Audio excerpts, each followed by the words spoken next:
I'd like to critique this lecture of Jordan Peterson about trust, critique it live as he goes about it.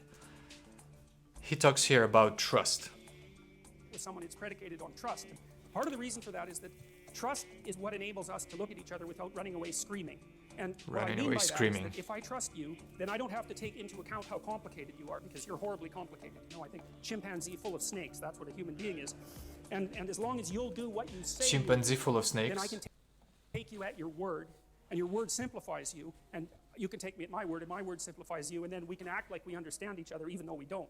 But then if that trust is betrayed, then all the snakes come forth very, very rapidly. And so all of you, I suspect, have been betrayed one way or another. And so what happens, if you're in a relationship with someone and you trust them, then you make certain assumptions about the past, and you make certain assumptions about the present, and you make certain assumptions about the future. And everything's stable, and so you're standing on solid ground. And the chaos, it's like you're standing on thin ice. The chaos is hidden. The shark beneath the waves isn't there. You're safe. You're in the lifeboat. But then if the person betrays you, like if you're in an intimate relationship... So here's Jordan Peterson. He has this pattern, as we noticed, about the shark underneath the ice, about the chimpanzee of snakes, about running away screaming. He mentions, I think he also mentioned the chaos and the Uralian lifeboat. So Jordan Peterson is inherently is living in this bubble of right and wrong. He's living in the bubble of where universe, sorry, not even right or wrong. He's living in a bubble where universe is inherently evil. And of course, this stems from ability to judge right and wrong, because only then you can decide that it is evil. But this is a dimension above it. So he lives in a world where the universe is inherently evil. And of course, if you do in this, if with the belief that universe is inherently evil, of course, trust and trusting someone is always is based, as he said, on assumption. I mean, his logic is flawless. In a sense, his logic, I mean, not flawless. It's brilliant. It's hard. It's really logical. What he says sounds really logical, but that logic is basing on a false premises that he doesn't talk about. That the world is inherently evil, and this is not true. Like, he's not gonna tell you, wait, what are those screams? Who is screaming? What are they screaming? Why are those screaming? Why there's a chimpanzee of snakes? I mean, he implies that snakes are evil, right? What makes those snakes evil? Where are they coming from? Who put them there? What is the shark underneath the thin ice? It's like he doesn't explain those moments. He inherently says like they're always there, but they're not. The universe is not inherently evil. Neither universe is inherently good. Universe doesn't just pass those judgments. Like we don't pass judgments on ants fighting other ants. There are huge colonies of ants fighting each other and dying by like millions every day. But like, we don't judge that as bad. It's just nature. So is universe. It treats us. We're part of it. Everything we make there's no just good and bad in it. But of course, coming from human perspective, and then coming from a narrow perspective that Jordan Peterson is trying to teach others, of course universe is inherently evil. Life is suffering. You have to feed yourself. You have to deal with pain. You have to deal with rejections, fear, catastrophes, Muscovites, other human fascist cancer thoughts, trauma. Like, yeah, of course it's easy to fall into the trap thinking that universe is inherently evil, but it's not. And it's unfortunate that Jordan Peterson teaches this narrow worldview about to others. And again, as I'm saying, his logic is brilliant, but it stands on flawed foundation. But let's keep listening to what else he has to say. And the person has an affair, and you find out about it, then you think one moment you're one place, right? You're where everything is secure, because you predicated your perception of the world on the axiom of trust. And the next second, you're in a completely different place. And not only is that place different right now, The place you were years ago is different, and the place you're going to be in the future years. Okay, so someone has an affair.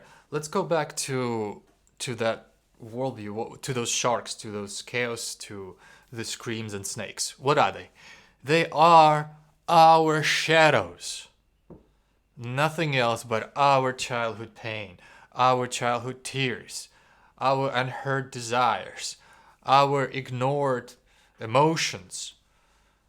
These are all our shadows, and if someone's having an affair, that means they're not choosing consciously to have an affair, to how do I say it, the reasons that are pushing them to do that, the pain, the pain to choose the partner for whom they would be so not content and would have to cheat.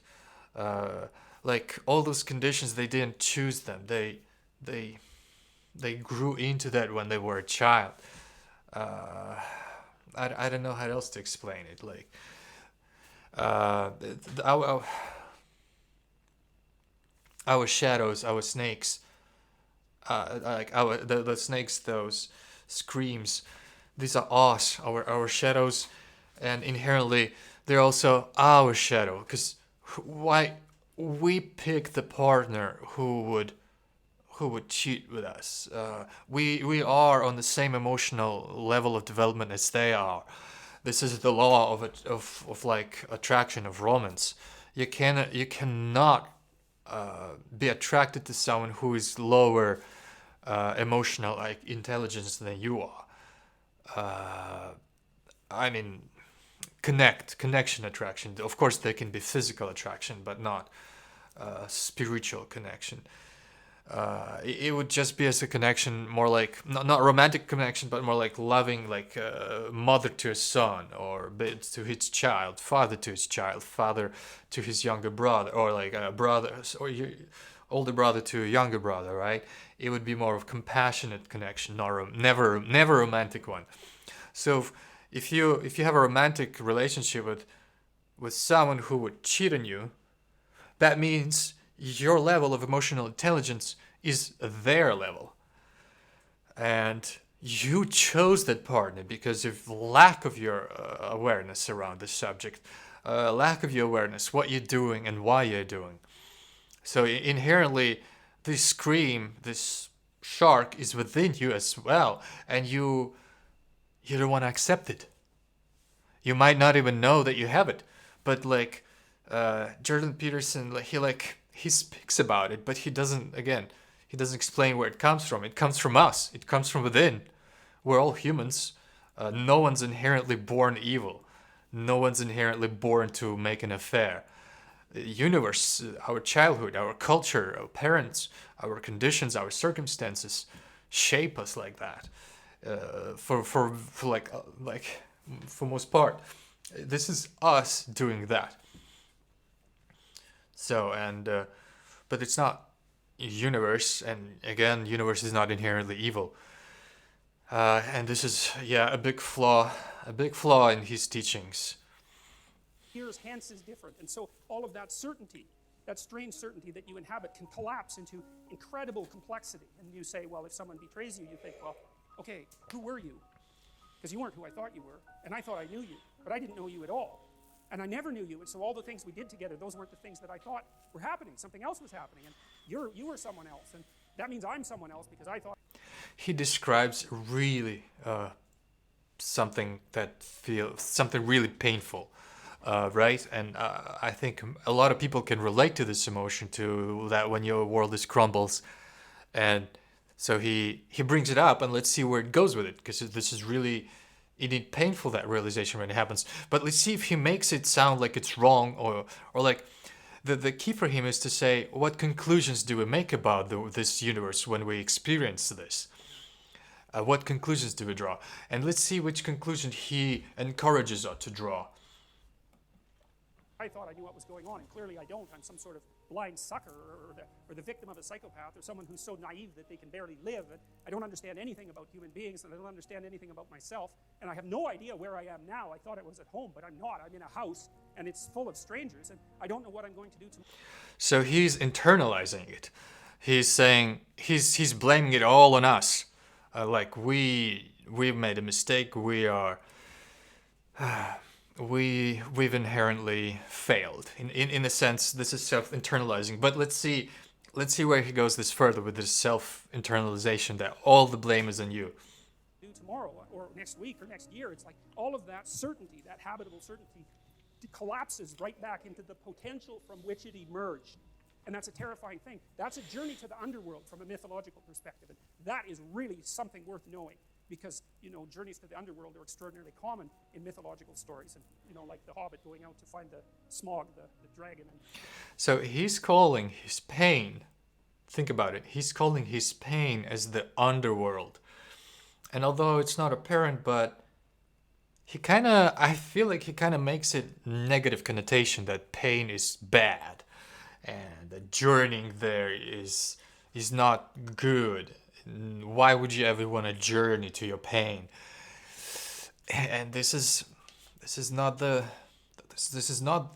best way to look at pain, as if it's an indicator of something, as if it's inherently wrong. No. Pain is only indicator that something is wrong in your life, but the pain itself is just a messenger, just like a fire alarm. It's a messenger. It says, hey, take a look. And like you already know that's a fire alarm, but let's say you wouldn't know what kind of alarm that is, and you're like, this is an alarm, and it asks you to take a look and see what it's trying to tell you. Maybe there's a freaking fire and you have to run. So the fire is the problem. Alarm is just the messenger. Pain is not inherently wrong, but Jordan Peterson sounds like it's wrong. Even if you would go through that such painful experience, what conclusions would you make? It sounds like he makes a conclusion that something's wrong with me because I trusted that person. Even though, yes, it was your choice, but again, you didn't. When you were making this choice, you thought you were doing the right thing. It's only in the hindsight. And he sounds like making a mistake is like it's wrong. No, again, we made a mistake. Let's see what we can learn from it. Let's see. Like this, it's not inherently wrong to make mistakes. We're all humans. Not a single one have ever. Like, it's normal to make mistakes. It's okay to make mistakes. It's okay to be wrong, as long as you didn't cause anyone to suffer because of your mistakes. But even then, you can probably, if you haven't broken the law, you can try to redeem yourself. But anyway, don't want to go into that. Let's continue listening to this lecture. And get the goal is a journey into the underworld. Journeys to the underworld happen all the time, and modern people don't understand what the underworld is, except that we've all been there, and we go there all the time. And we go there every time the solidity and stability of the world that we've erected, at least partly through our speech, is shattered because, some sort of snake appears. That's another way of thinking about it, and it's a really good way of thinking about it, because no matter how carefully you construct the little habitable area that's around you, there's always something you didn't take into account, and there's always something that can pop up its head and do you in and make you aware of your mortality and age you, for that matter, or even kill you. And that's the permanent situation of life, which is part of the reason why I think the story of Adam and Eve, for example, is archetypal. It explains the eternal situation of human beings. We're always in that situation. We're in a walled garden, or we bloody well hope we are. Yeah, this is the reality of life. If you go on a really, really high conscious level, you would see how inherently it has no meaning, and how, like, to live, you have to eat, you have to go through pain, you have to so many things. But here he implies like this is wrong, or like it reminds you of mortality. Like mortality is bad. No, mortality is part of life. It's part of the tragedy of life as well. But this is such a different level. I'm not sure if I'm making sense, not explaining this as much logically. But I just wanted to say mortality is not inherently bad. And so being reminded of it is actually good. I want to be reminded more often of my mortality, so that I would appreciate every moment of my existence better. Be grateful to everything, to this moment, to this technology, to being able to voice my opinion, to the sun, to my body, to this moment, right? Because now I have it. I know when I'm not gonna have it. So again, it all just points out that Jordan Peterson is coming from a bubble of narrow conscious view, where universe is inherently evil, and yeah, this fundament is basically shapes this lecture now as I see it. We are. But there's always a snake, and then it's even worse, because if there is a snake, we're exactly the sort of creatures who are going to do nothing but go and interact with that snake the second that we can manage it, you know. Imagine you've been married for 10 years. Manage and then your wife instead of tells you that looking she and has had accepting. 3 affairs, each of them lasted 3 years, and the last one has lasted 5 years, and it's still ongoing. Or maybe you discover that. Okay, so then you might say, well, what happens then? Okay, yeah, what meaning do you assign to it? Everything you thought was wrong, right? And this is such an interesting thing, because it actually means you had the past, and you think the past is fixed, it's done with. That's why it's the past. But all of a sudden you find out that one of the things that you thought about the past, it happens to be a very important thing, wasn't true at all. And so what that means is that whole past that you thought was what it was, wasn't what it was at all. And so it transforms itself from an actuality into potential. And what meaning do you assign to it? Negative. So he assigns negative negative connotation to the past, right? Unless you're relieved that your wife had an affair. Well, right. So this is I don't want to say this is wrong to assign negative connotation because your past changed. Yeah, you made a mistake. You picked the wrong partner. Not wrong, but like it was a necessary mistake. Like why is it negative? You learned something about yourself. You look into this. Okay, what made me choose this partner? Maybe you find out something new about yourself. Like I was clearly, basically what this experience says, hey, you are blind about something in your life. You made the choice to be with such a partner. You haven't seen something about them. You don't see something about yourself in return.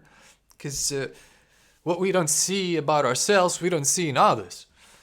Only what we see in ourselves we can recognize in others. Only when we are truly empathetic to our feelings, right? We can be empathetic of others' feelings. We just know how they feel because we felt this. This is what pure empathy is, literally vibrating in the same. Anyway, so I chose that partner. I vibrated with their vibrations. I matched them with EQ, as I spoke previously. What made me choose that? I clearly know something about it, and this pain is begging me to. It's an alarm saying, "Hey, look into this choice you made. There's a lot of interesting things about you that would help you in life, would liberate you from childhood programs and traumas. Look at me. It's not negative. It's good. This pain is good. This pain." The step of your mistake, the mistake that you made, this affair that your wife had, yeah, it's awfully painful, but it was a necessary step in your life. You made this, and when you made the choice, of course you didn't make it. Of course you made it because you thought it was right at that moment, knowing what you knew. And you couldn't have known otherwise. You just don't know what you don't know. It's impossible. You're setting yourself up for unmeetable expectations to know what you don't know, to know what you will only know in the future. So how could ever this experience be negative? Why would you ever judge this experience as negative, your wife having an affair? Why would you judge pain that would come as a result of it as negative? No. Again, universe doesn't work in those ways. Universe is not inherently evil. Very interesting narrative. Let's keep listening. That's an important consideration because, you can imagine a situation where your marriage is dreadfully unhappy and you're just looking for an excuse to leave. It's possible. I think I've understood pretty much, and I don't think there's any point in continuing listening. I think his perception of reality is clearly stuck on, you know how there are 9 stages of ego development? It's clearly stuck on one of the lower levels of ego and of perception. And the sad part is that he found a way to rationalize logically for everything to sound so good and sweet, but he bases his logical assumptions on wrong assumptions about universe, that it's inherently evil. Thank you. I hope this video would find you be useful to at least one person, as it is useful to me to speak it out in such a format. Fantastic.